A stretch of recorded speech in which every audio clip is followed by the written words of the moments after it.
pues vamos a empezar con la segunda jornada del seminario y vamos a empezar con la intervención de la doctora Rojo Gallego Burín, que, como decía ayer, que no sé si hubiera sido más indicado ponerla en la primera para que nos hiciera esa introducción sobre la historia jurídica de la vivienda social. Pero bueno, como ayer fue más bien un día de civilistas, hoy vamos a pasar con otras disciplinas y nada, muy agradecida de que esté aquí, que yo sé que ha hecho un esfuerzo, que ha tenido que venir de Málaga y además agradecerle su contribución en el proyecto.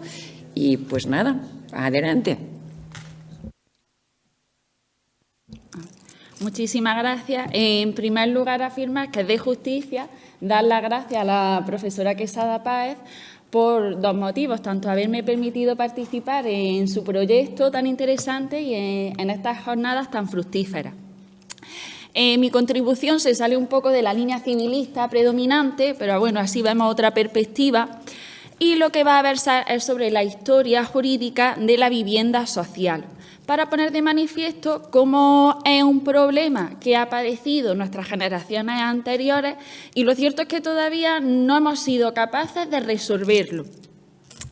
Si acudimos a los datos actuales, el Observatorio de la Vivienda Asequible afirma que la vivienda es un problema en España que cada vez afecta a más personas y, lo que es más grave, cada vez a más niveles. De hecho, se estima que 5,5 millones de personas se encuentran en riesgo de situación de exclusión residencial. Y es más, en aquellos lugares que viven de alquiler, tienen que emplear más del 30% de su ingreso en el pago de la renta. Asimismo, el Consejo de Europa, en un informe que emitió en mayo del 2023, pone de manifiesto que España ya lo que está padeciendo es una crisis larguísima, que ya se trata de un problema estructural y que tiene nuestro Estado que proporcionar una vivienda social y asequible. En cuanto a qué es una vivienda social, pues Naciones Unidas ya nos lo ha definido como aquella parte integrante de un sistema nacional de vivienda diseñado pues, para satisfacer las necesidades de todas aquellas personas pues, que no pueden competir en el mercado. De tal modo, lo que es indudable es que nos encontramos ante una cuestión que es fundamental, porque las personas tienen que acceder a una vivienda, pero claro, lógicamente, realizando lo que es un esfuerzo razonable. En esta cuestión, lo cierto es que es donde podemos encontrar más diferencias entre el camino que ha seguido España y el resto de Europa. Los caminos han sido completamente diferentes. ¿Por qué? Pues porque en nuestro Estado lo que siempre ha procurado es que la promoción pública se centre en favorecer el régimen de propiedad. Y ello, claro, en perjuicio de los parques sociales de alquiler. En cambio, el centro y el norte de Europa, a partir de la Segunda Guerra Mundial, lo que procura es proporcionar a su población pues, una vivienda que sea social, asequible y de alquiler. Asimismo, España siempre, las partidas presupuestarias que ha dedicado a esta cuestión siempre han sido más o menos escasas. Y en cuanto a la legislación, pues lo cierto es que nunca han sido las leyes demasiado novedosas ni vanguardistas. Siempre hemos estado remozando la anterior y así no ha ido. Entonces, en este punto, pues nos podemos preguntar, ¿qué hay de nuevo ahora? Pues lo cierto es que poca novedad tenemos respecto a nuestro pasado. Si ponemos nuestra atención en el siglo XIX, ya sabemos, España se industrializa a su ritmo, de manera tardía, lenta. Una época en la que además las epidemias se sucedían, las enfermedades, la tasa de mortalidad disparada. Eso provoca que surja una corriente, que es la denominada el higienismo. ¿Por qué? Porque se pone de manifiesto que existe una relación directa entre el modo de vivir de la población y las enfermedades. Así lo pone de manifiesto pues, diversos tratados de la época, como el de García Faria, que dedica un libro a la insalubridad de las viviendas de Barcelona. Esto provoca que ya a mediados del siglo XIX, en 1853, se dicte la primera disposición normativa dedicada a la vivienda. Se trata de una Real Orden rubricada por la reina Isabel II, que lo que hace es más bien describir la realidad de la España de ese momento. Afirma pues, que como hay una porción de infelices que por sus escasos recursos económicos no tienen medios para disponer de una vivienda digna. Y además, como vivían en una atmósfera con unos miasmas, que la gente estaba pues, completamente enferma. Lo cierto es que es una norma pues, de lo más imprecisa. Simplemente lo que hace es que insta a los ayuntamientos a que se reúna con los mayores contribuyentes de las localidades, con las juntas de beneficencia y que pues, traten de buscar una solución, que a ver si pueden construir casas para dar cobijo a esta población trabajadora. Lo cierto, pues que no sirve para nada. Las enfermedades, pues seguían corriendo como la pólvora. De tal modo, a primeros del siglo XX, pues se crean instituciones ya específicas para esta problemática. Así, en 1903 se funda el Instituto de Reformas Sociales y también en 1908 el Instituto Nacional de Previsión. Asimismo, ya a primeros del siglo XX, en 1911, el rey Alfonso XIII rubrica la primera ley de casa barata. ¿Esta es una ley original? Pues la verdad es que no. Es de clara inspiración francesa de otra que se había aprobado unos años anteriores. No obstante, no le podemos quitar el mérito. Se trata del fundamento legal de la política de vivienda social en nuestro país. Lo que trata pues, de que se construyan casas, habitaciones, que sean baratas, familiares, colectivas. Y también tiene como importancia es que convierte el concepto de casa barata en un concepto jurídico, de tal modo que lo define como aquella que es construida o que se intentara construir por particulares o colectivos para el alojamiento de aquellos que reciben emolumentos escasos como remuneración de su trabajo. Luego, lógicamente, se va a incorporar los que tenían unas pensiones pues, minúsculas. Asimismo, esta ley es el reflejo de la estructura familiar de la época, y entonces a quién va destinada a los cabezas de familia, estableciéndose como emolumento escaso aquellas familias que no tuvieran unos ingresos superiores a 3.000 pesetas al año.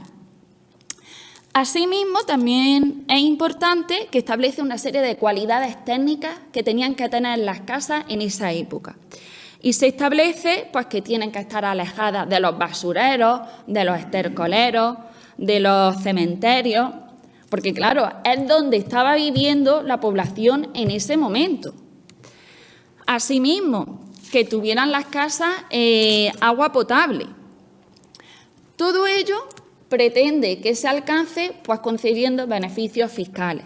Se establece que las casas que se construyeran en amparo de esta ley gozarían de la exención al pago de la contribución durante un periodo de 20 años. Cuestión importante que todo el mundo se estará preguntando, ¿sirvió para algo esta ley? Pues la verdad es que tampoco, para casi nada. Tiene una eficacia mínima.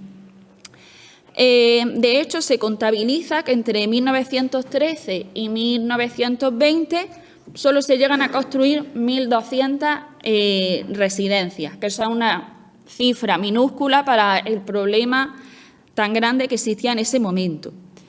En cuanto a las causas de que por qué esto no prospera, son diversas. Unos dicen que sí fue motivo de la Primera Guerra Mundial, que sí la inflación, que no había materiales. No existe unanimidad. Pero bueno, lo cierto es que el legislador no pierde la fe y sigue en su empeño de intentar atajar este conflicto. Así alcanzamos los denominados los felices años 20, que en España son de los más convulsos entre 1917 y 1920 tenemos 8 gobiernos, que hace una media de 3 meses cada uno. Pero bueno, no obstante, el problema era de tal gravedad que se reforma la ley anterior de 1911. Y lo que se hace pues, es ampliar su contenido, incorporando 2 novedades principalmente.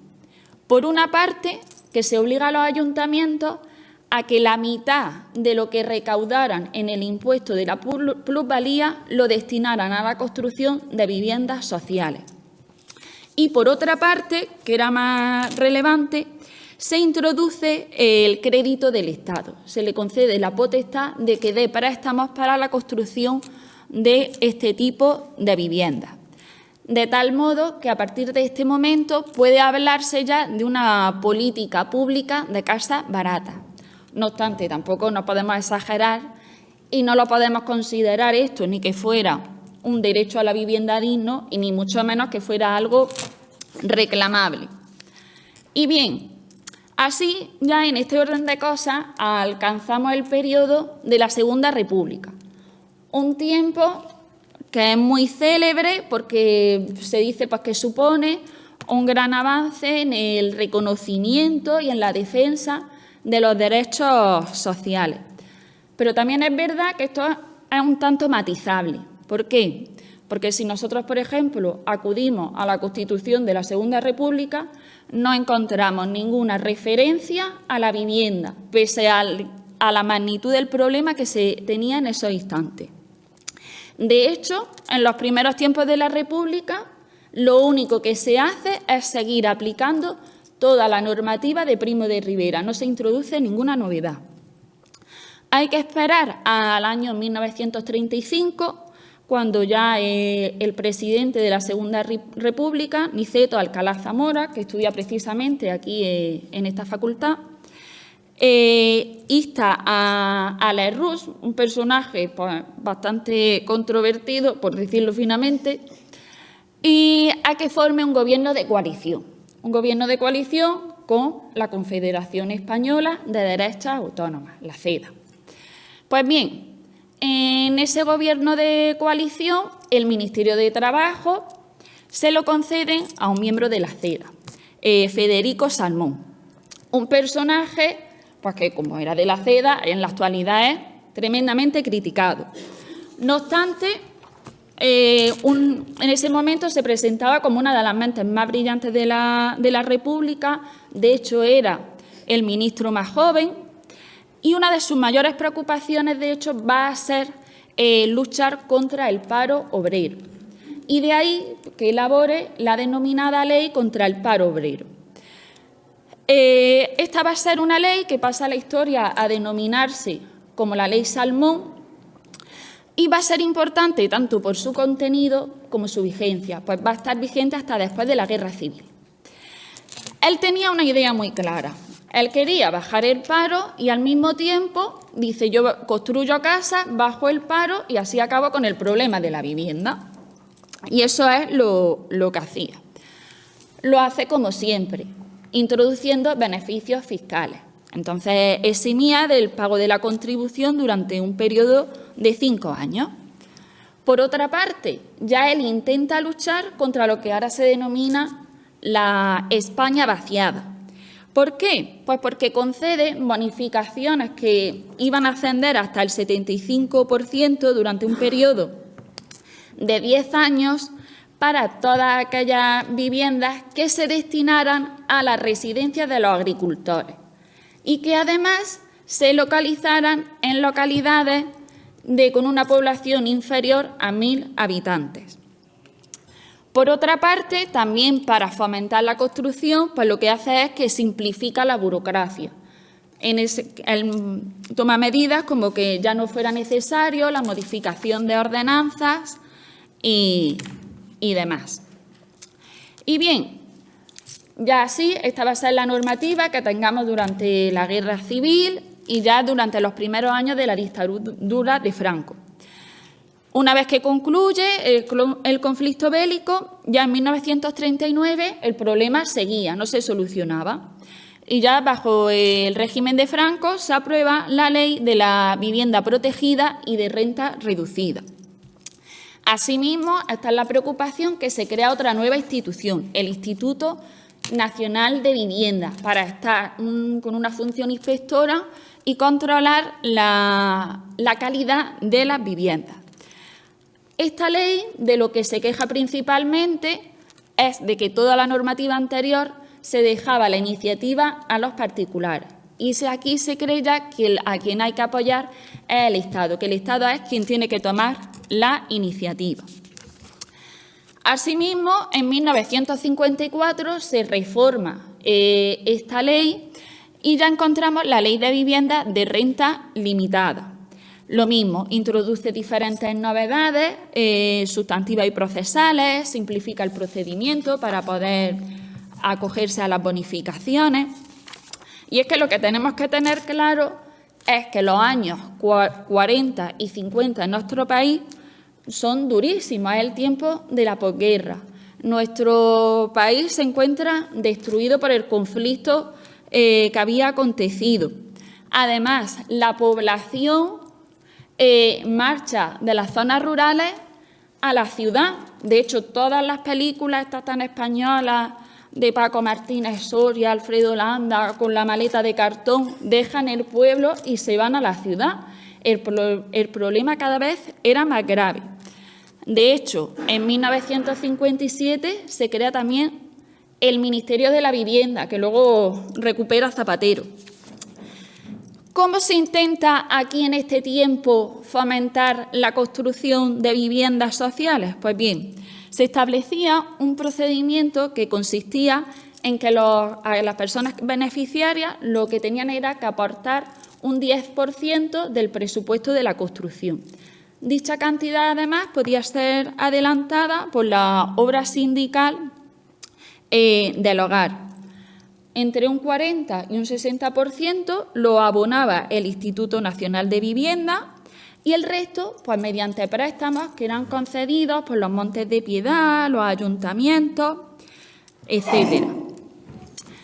Y bien, ya por último, por conocer como el caso más cercano a nosotros, pues que es el de Granada, aquí, por ejemplo, quien va a tener un protagonismo importantísimo, pues van a ser diferentes patronatos, como es el patronato del Perpetuo Socorro y el de Santa Adela. De hecho, ese patronato de Santa Adela va a tener importancia porque es el que causa la expansión de nuestra ciudad. Es el que construye las primeras viviendas de lo que en aquel momento se denominó la barriada del Generalísimo, que es el actual Zairín. Se estima que el año más bueno en cuanto a la construcción de viviendas sociales fue el de 1965, pues se llegan a construir en nuestro país más de 2.000 viviendas. También en esta época el embajador británico pues, afirmaba que en España por primera vez se estaban ocupándose de este problema con rigor. No obstante, lo cierto es que todavía hoy día es uno de los mayores problemas sociales de la actualidad porque, como se ve a lo largo de la historia, España no ha tendido a realizar una política de vivienda, sino lo que ha hecho es una política inmobiliaria. Muchas gracias.